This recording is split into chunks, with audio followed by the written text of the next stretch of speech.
Hello everyone. আমাদের এই ঘর ভাঙা থেকে ঘর তৈরি হওয়া পর্যন্ত অনেক ভালো খারাপ অনেক কিছুই হয়েছে। বলতে গেলে খারাপের পরিমাণটা অনেকটাই বেশি, ভালোটা অত কিছু নেই।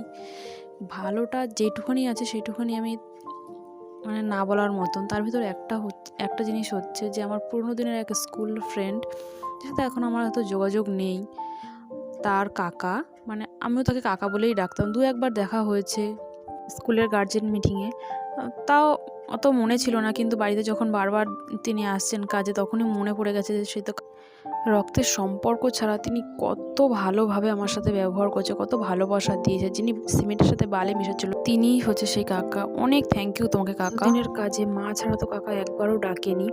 আর একবার কোনো কারণবশত আমার মন প্রচণ্ড খারাপ ছিল, কাকা তার নিজের টিফিনটা খুলে আমাকে খেতে দিয়ে দিয়েছিল, যাতে মন খারাপ করো না, খাওয়া দাওয়া করে একটু রেস্ট নাও, চুপচাপ বসো, মন খারাপ করার কোনো